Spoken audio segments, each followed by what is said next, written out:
চলে গেলেন কালো মানিক, দ্য কিং অফ ফুটবল পেলে। যার খেলা দেখতে একদিন থেমেছিল যুদ্ধ, সেই তিনিই 1 বছরের বেশি সময় ক্যান্সারের সাথে যুদ্ধ করে হার মানলেন।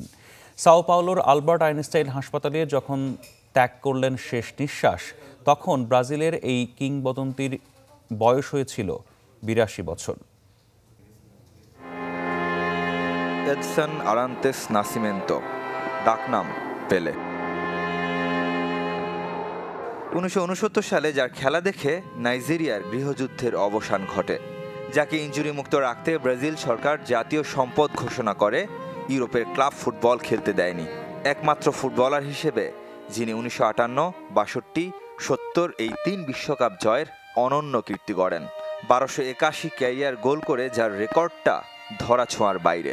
সেদিন পর্যন্ত 77 গোল করে ব্রাজিলের সর্বকালের সেরা স্কোরার ছিলেন। খোদ ফিফা শতাব্দীর সেরা ফুটবলার হিসেবে ঘোষণা দেয়। সেই পেলে আজ নেই। 2021 সালের সেপ্টেম্বরে কোলন ক্যান্সার ধরা পড়ায় ছুরি-কাঁচির নিচে যেতে হয়েছিল। নিয়মিত চেক আপেও ছিলেন। কে জানত 1 বছরের মধ্যে মরণ ব্যাধি ক্যান্সারের সাথে শেষ পর্যন্ত হার মানবেন ফুটবল মাঠের অপরাজেয় এই যোদ্ধা।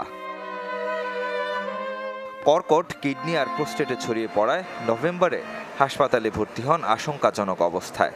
বিশ্বকাপে শুরুর দিকের ম্যাচ দেখেছেন সাও পাওলোর অ্যালবার্ট আইনস্টাইন হাসপাতালে বসেই। গুরুতর অসুস্থ পেলেকে স্মরণ করে দক্ষিণ কোরিয়ার বিপক্ষে রাউন্ড অফ 16 খেলতে নেমেছিল সেলেসাওরা। ব্রাজিলের হেক্সা জিততে না পারার আক্ষেপ নিয়েই চলে গেলেন না ফেরার দেশে। বাংলাদেশ সময় রাত 1টার দিকে পেলের মৃত্যুর খবর সামাজিক যোগাযোগ মাধ্যমে নিশ্চিত করেন তার মেয়ে কেলি নাসিমেন্তো। সোমবার এস্তাদিও আরবানো কালদেরা স্টেডিয়ামে তাকে শ্রদ্ধা জানাবেন সর্বস্তরের মানুষ। কিং অফ ফুটবলের জন্ম হয়েছিল ব্রাজিলের ছোট্ট শহর ত্রেস কোরাকাইসে 1940 সালে। মাত্র 15 বছর বয়সে ব্রাজিলের সান্তোসের জার্সিতে অভিষেক।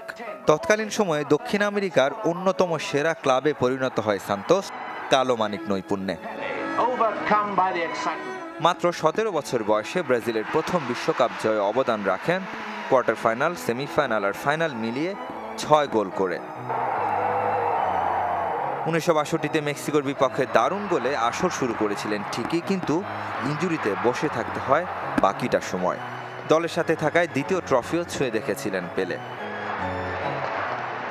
মাঝে 1966-তে দল না পারলেও 70 বিশ্বকাপ রঙিন পেলে ম্যাজিকে, যার অবসরের সাথে ব্রাজিলের এক যুগের ফুটবল আধিপত্যের অবসান ঘটে।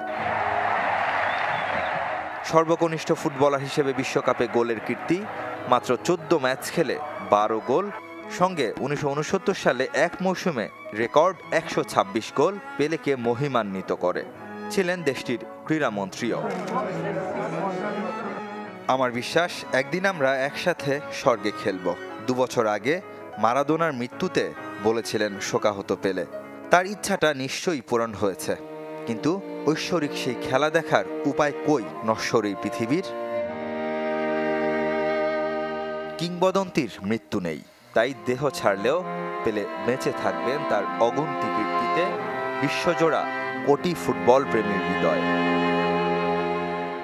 রেদওয়ান শুয়েব, চ্যানেল 24। এদিকে শতাব্দীর সেরা এই ফুটবলারের মৃত্যুতে নিস্তব্ধ ফুটবল বিশ্ব। লাতিন আমেরিকা থেকে ইউরোপ, মধ্যপ্রাচ্য থেকে আমেরিকা, বিশ্বজুড়েই ছোট বড় সব ক্লাব স্মরণ করছে পেলেকে। শোকবার্তা দিচ্ছেন বর্তমান ও সাবেক ফুটবলাররা। সামাজিক যোগাযোগ মাধ্যমে শ্রদ্ধা জানিয়েছেন মেসি, রোনালদো, নেইমার আর সুয়ারেজদের মতো বিশ্ব তারকারা। যে কোনো সময় না ফেরার দেশে চলে যেতে পারেন পেলে। বড়দিনের আগে সবাইকে প্রার্থনা অনুরোধ জানিয়েছেন মেয়ে কেলি নাসিমেন্তো। আশঙ্কাই সত্যি হলো, কিং অফ ফুটবলের মৃত্যুতে শোকের ছায়া ছড়িয়ে গেছে ব্রাজিল থেকে বিশ্বজুড়ে। গত রাতে স্প্যানিশ লিগে আতলেটিকো মাদ্রিদ ও এলচে ম্যাচে কিংবদন্তিকে স্মরণ করে 1 মিনিট নীরবতা পালন করেছে দুই দল। ফরাসি লিগে মার্সেই ও তুলোর ফুটবলাররাও সম্মান জানিয়েছেন। পেলের মৃত্যুতে কান্নায় ভেঙে পড়েন মার্সেই মিডফিল্ডার দিমিত্রি পায়েত। স্প্যানিশ ও ফরাসি লিগে পরের 2 রাউন্ডের বাকি ম্যাচগুলোয় ফুটবল গ্রেটের প্রতি শ্রদ্ধা জানাবে দলগুলো। অস্ট্রেলিয়ায় ব্রিসবেনের প্যাট রাফটার কালো মানিক স্মরণে ইংল্যান্ডের ওয়েমলি স্টেডিয়াম সেজেছিল ব্রাজিলের আইকনিক হলুদ ও সবুজ রঙে। সামাজিক যোগাযোগ মাধ্যমে গ্যারি লিনেকার থেকে শুরু করে তার প্রতি শ্রদ্ধা জানিয়েছেন মেসি, রোনালদো, নেইমার, এমবাপ্পে, সুয়ারেজদের মতো বিশ্বসেরা ফুটবলাররা। কিংবদন্তির প্রতি সম্মান জানিয়েছে Manchester United, Manchester City, Liverpool, Arsenal, Real Madrid, Barcelona, জুভেন্টাসের মতো ইউরোপের প্রায় সব ক্লাব। তবে সবচেয়ে বেশি শোকাহত পেলের নিজ দেশ ব্রাজিল। যেভাবে সে প্রজন্মের পরে প্রজন্মকে অনুপ্রেরণা জুগিয়েছে, তার জন্য পেলে আজীবন আমার হৃদয়ে থাকবে।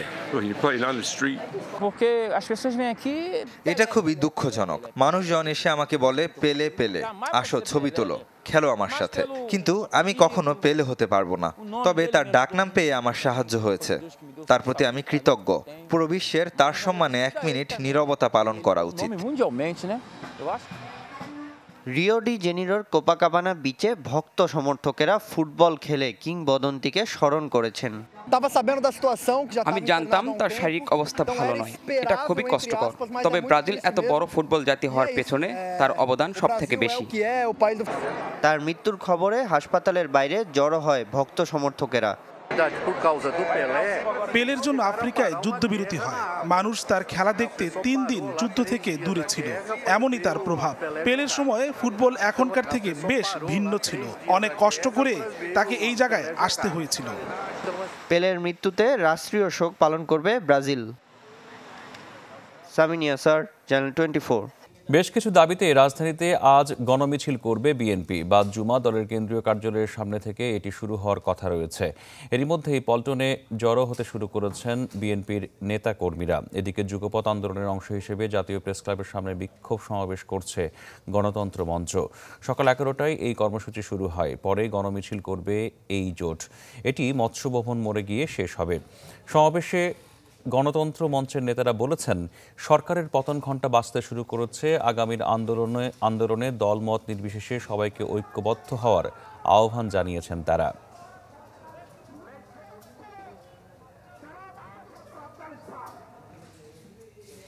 এদিকে বিএনপি জামায়াতের সন্ত্রাস নৈরাজ্যের প্রতিবাদে রাজপথে অবস্থান নিয়েছে আওয়ামী লীগের নেতাকর্মীরা। সকালে বঙ্গবন্ধু অ্যাভিনিউয়ে দলের প্রধান কার্যালয়ের সামনে অবস্থান নেন দলটির প্রেসিডিয়াম সদস্য জাহাঙ্গীর কবির নানক ও মোফাজ্জল হোসেন চৌধুরী মায়া সহ আওয়ামী লীগের নেতাকর্মীরা। নানক বলেছেন, আন্দোলন সংগ্রামের নামে বিএনপি জামাত যদি মানুষের জানমালের ক্ষতি করার চেষ্টা করে তাহলে তাদের কঠোর হস্তে দমন করা হবে। আর এজন্য নেতাকর্মীদের ঐক্যবদ্ধ হয়ে মাঠে থাকার আহ্বান জানিয়েছেন তিনি।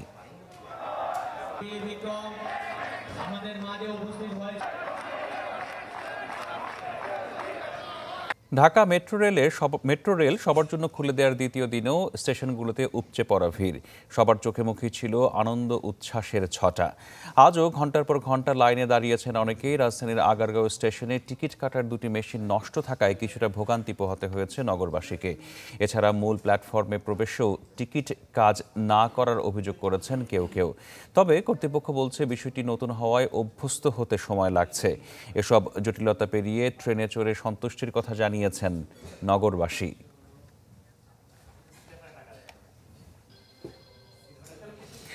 রূপপুরে রাশিয়ার জাহাজে আসা নিয়ে তিলকে তাল না বানানোর অনুরোধ জানিয়েছেন বিজ্ঞান ও প্রযুক্তিমন্ত্রী স্থপতি ইয়াফেস ওসমান।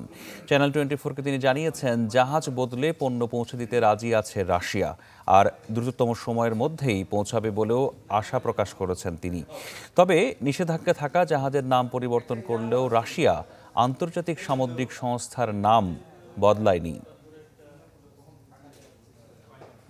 রুশ জাহাজ স্পার্টা 3-র উপর নিষেধাজ্ঞা দেয় যুক্তরাষ্ট্র। তাই জাহাজটির নাম ও রং বদলে সাগরে ভাসায় মস্কো। রূপপুর পারমাণবিক বিদ্যুৎ কেন্দ্রের পণ্য নিয়ে উর্সা মেজর নামে জাহাজটি মংলা বন্দরে পৌঁছার কথা ছিল 24 ডিসেম্বর।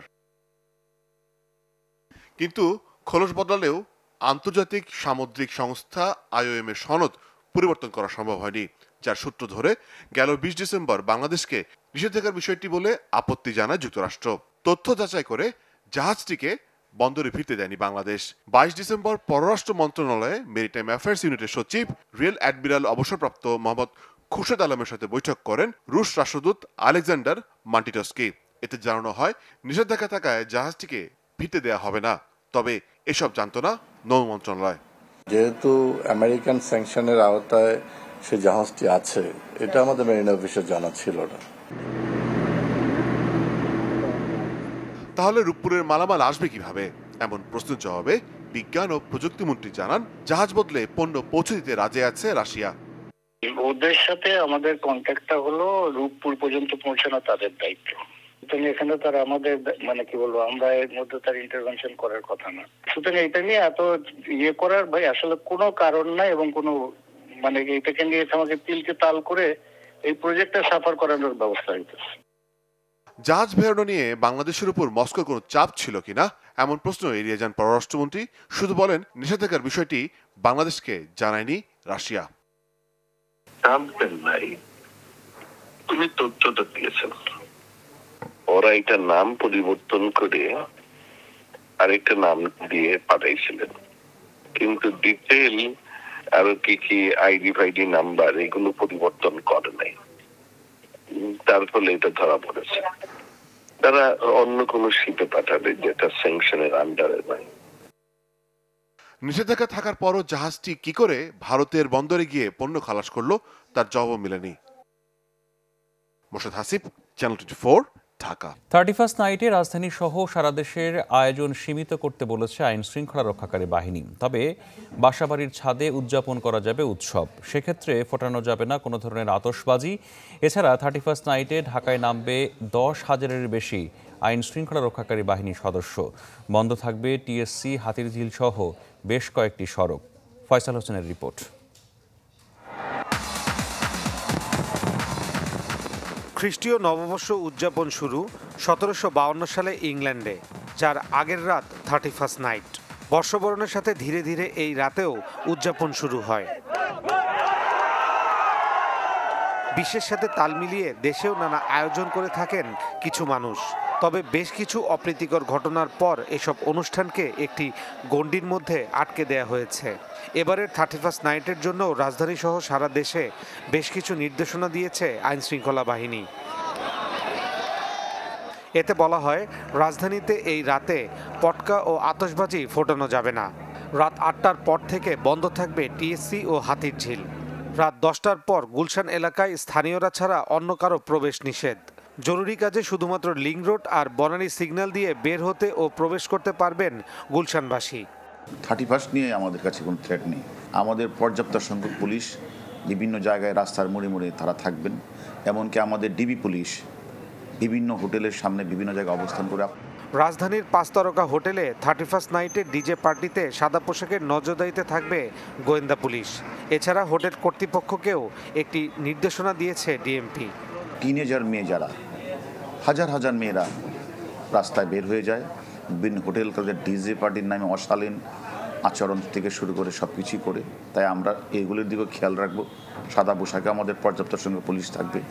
নিজ বাসার ছাদে 31st নাইট উদযাপন করতে পারবেন নগরবাসী, তবে পটকা ও আতশবাজি ফোটানো যাবে না। আমাদের সেই বিধিনিষেধগুলি সবাই মেনে চলবেন। ফয়সাল হোসেন, চ্যানেল 24, ঢাকা। এই ছিল দুপুর 1টার খবরের আয়োজনে। বিশ্বের যে কোনো প্রান্ত থেকে সবশেষ খবর জানতে ভিজিট করুন আমাদের ফেসবুক পেজ, ইউটিউব চ্যানেল ও ওয়েবসাইট। এতক্ষণ সাথে থাকার জন্য ধন্যবাদ সবাইকে।